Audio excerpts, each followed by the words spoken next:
मंडलाकारं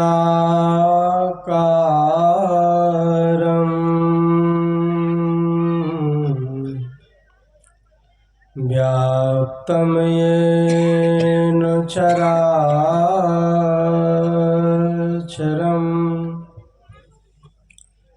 तत्पदं दर्शितं येन तस्मै श्री गुरुवे नमः। परम गुरुवे नमः। परात्पर गुरुवे नमः। परमात्मा गुरुवे नमः। आत्मा गुरुवे नमः। आदि गुरुदेव अनादि गुरुदेव अनंत गुरुदेव अखिल गुरुदेव चरण गुरुदेव शरण गुरुदेव श्री गुरु महाराज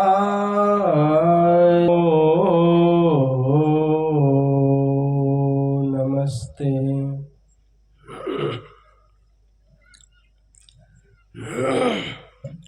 कालीन सत्संग में आए हुए धर्म प्रेमी सज्जनों, माताओं एवं बहनों,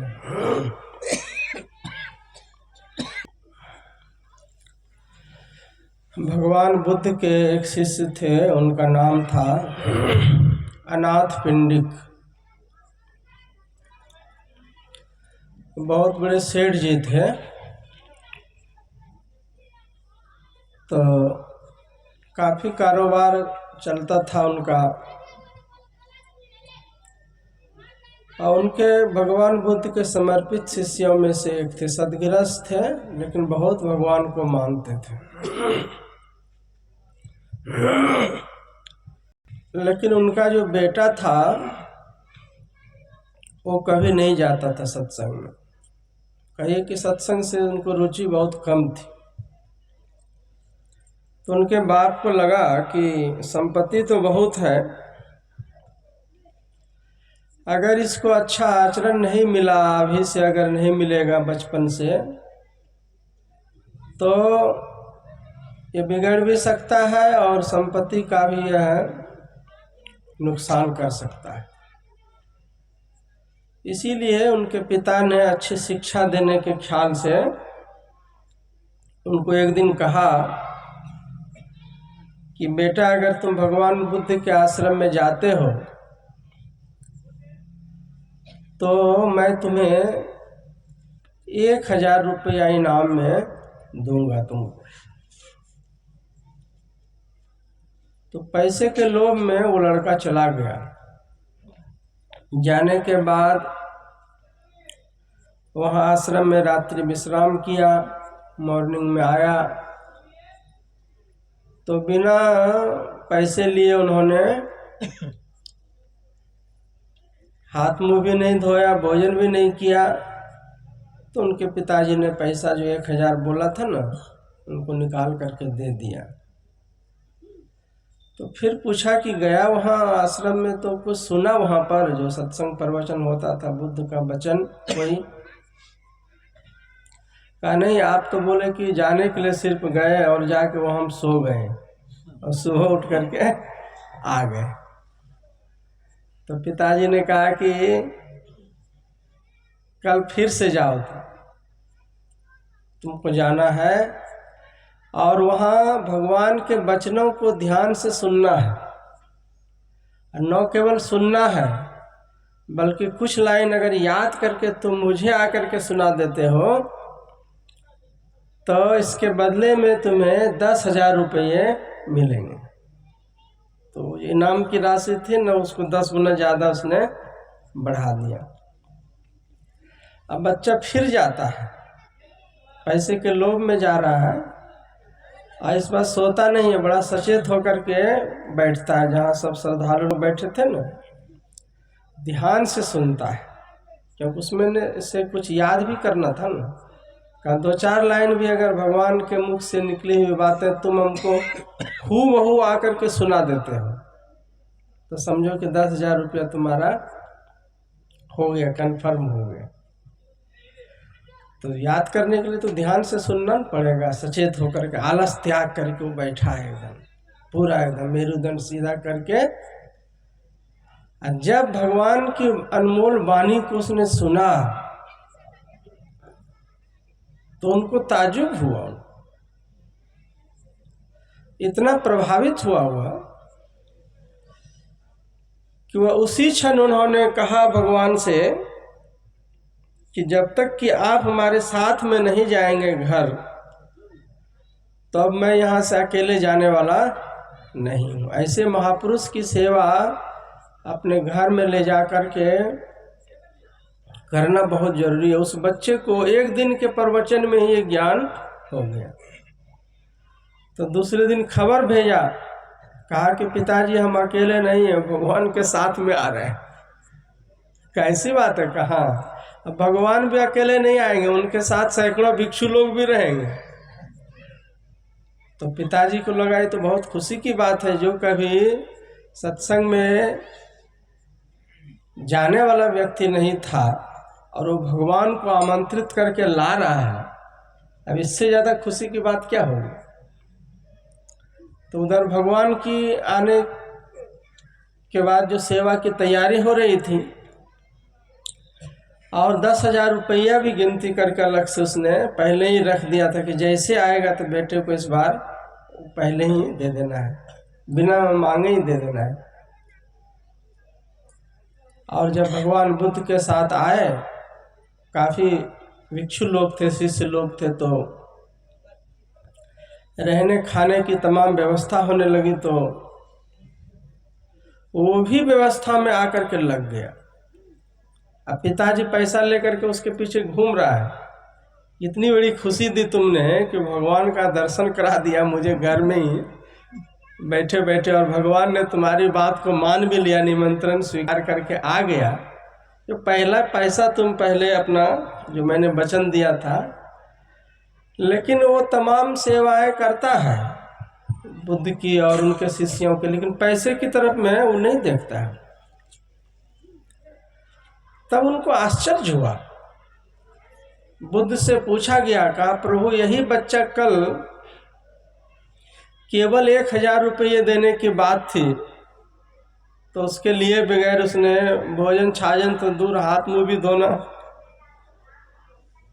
से मना कर दिया, और आज उनको 10,000 रुपया लेकर उसके पीछे में घूम रहा हो, तो पैसे की तरफ में वो ताकता भी नहीं है। इतना बड़ा परिवर्तन एक दिन में कैसे हो सकता है? तो भगवान बुद्ध ने कहा कि आपका जो बेटा है वो चक्रवर्ती सम्राट से भी बढ़ा हुआ आदमी बन गया है। जो इस सत्संग के अनमोल वचनों को जो सुन लेता है, तो उसके लिए संसार की धन दौलत की कोई मायने नहीं रहता है। वह आध्यात्मिक ज्ञान को किसी भी दुनियावी धन दौलत से नहीं खरीदी जा सकती। देवताओं में श्रेष्ठ और चक्रवर्ती राजा के समान हो गया है, क्योंकि इनको सत्संग का जो वास्तविक ज्ञान होना चाहिए वो इनको मिल गया है। तो कहने का मतलब क्या है? हम लोग भी अपने बाल बच्चों को भेजते हैं, हम थिएटर में भेजता है, कोई आदमी प्रेरित करके उनको सत्संग में भेज रहा है, इसीलिए कि बच्चे के जीवन को आनंद और सुकून वाली जिंदगी बनाने के लिए केवल संसारिक धन दौलत पर्याप्त नहीं है। याद रखिएगा, ऐसे ऐसे बहुत धनी व्यक्ति को देखा गया है जो जब बेचैन हो जाता है माइंड, तो सुसाइड कर लेता है। क्यों कर लेता है? उनको जीवन का महत्व नहीं मालूम है, इसीलिए जब वो बेचैन हो जाता है, शांति नहीं मिलती है, सारा कुछ तो है उनके पास में, चांद पर जमीन खरीदने वाला व्यक्ति मिट्टी में मिल गया, पता भी नहीं चला। किस चीज़ की कमी रहती है लोगों के जीवन में, लेकिन ज्ञान के अभाव में, सत्संग के अभाव में लोग ऐसा कुछ कार्य कर लेते हैं, उनका जीवन अशांत रहता है। इसीलिए रहता है कि जो सांसारिक सुख है, सुख की खोज में सब बचपन से लगता है। माँ बाप भी, दादा परदादा, अब बाल बच्चों को वही हम लोग शिक्षा देते हैं कि पढ़ो लिखो, धन कमाओ, सुख मिल जाएगा। लेकिन ऐसा होता है? सुख की परिभाषा क्या है? जो मन और इंद्रियों को जो अच्छा लगे वही सुख है। तो जो भी हम संसार का सुख भोगते हैं, मन के साथ में भोगते हैं। और मन का स्वभाव कैसा होता जानते हैं? जो चीज़ आपको नहीं मिली है तभी तक उसमें आकर्षण है। जैसे वो चीज़ मिल जाएगी आपके लिए वो मिट्टी के समान हो जाएगा, आप दूसरे तरफ में देखने लग जाइए। जो चीज़ हासिल नहीं हुआ है, आप घर बनाना चाह रहे थे, घर बना लिया, अब घर से आकर्षण खत्म हो जाएगा। धूल भी झाड़ने की फुर्सत नहीं है, और जब बनाने के लिए लगता है तो एक एक जगह चेक करता है कि यहाँ पर पेंट छूट गया, यहाँ पर ये छूट गया। जीवन में जो चीज़ आप उपलब्ध होते हैं, मन उससे आगे देखने लगता है। और यही कारण है कि बड़ा बड़ा टाटा, बिरला, अंबानी को भी चैन नहीं है, उससे भी वो आगे देख रहा है। वो पूरे दुनिया में फैक्ट्री खोल दी है, करोड़ों रुपये रोज कमा रहा है, उनको भी चैन नहीं है। तो हम आप लोग क्या है? इसीलिए वो मन के साथ में जी रहा है, और मन उनको इतना नाच नचाएगा, कुछ भी मिल जाएगा, मन कहेगा कहाँ कुछ मिला, देखो तो उसके पास उससे भी ज़्यादा है। तो वही वाणी आ जाती है कि गरीब कहे धनवान सुखी, और धनवान कहे सुख राजा को भारी, और राजा कहे चक्रवर्ती सुखी, चक्रवर्ती कहे सुख इंद्र को भारी, और इंद्र कहे चतुरानंद सुखी, चतुरानंद कहे सुख विष्णु को भारी, और तुलसीदास विचारी कहे हरि भक्ति बिना सब जीव दुखारी। हम एक दूसरे को देखते चले जा रहे हैं। तो एक तो मन के स्वभाव को समझ लीजिए, अगर मन के साथ रहिएगा तो कभी तृप्ति नहीं मिलेगी। और मन जो सुख का जो ग्रहण करता है तो इंद्रियों के साथ में करता है। जैसे आँखें अच्छी चीज़ देखती है तो उसको सुख मिलता है, कान बढ़िया चीज़ सुनता है तो उसको सुख मिलता है। लेकिन ये कितना देर के लिए होता है? क्षणिक होता है। आप अच्छी से अच्छी चीज़ें खा लीजिए, उस समय लगेगा थोड़ी देर के लिए कि तृप्त हो गए, 2-4 घंटे के बाद फिर भूख लग जाएगी। फिर ऐसी भूख लग जाएगी कि आपको उस समय में अगर नहीं उपलब्ध हो तो सूखी रोटी भी आप खाना पसंद करिएगा। अभी आपने मटर पनीर और मलाई छेना सब खा के हटे हैं, 5-6 घंटे के बाद अगर ऐसी नौबत आ जाए कि आपको दुर्दीन जगह में पड़ गए, बढ़िया से खाना वाना खाए और 5-6 घंटे के बाद आपको कहीं मिल नहीं रहा है, तो आप सूखी रोटी खाने के लिए भी तत्पर हो जाइएगा। तृप्ति नहीं मिलती है। विनोबा भावे के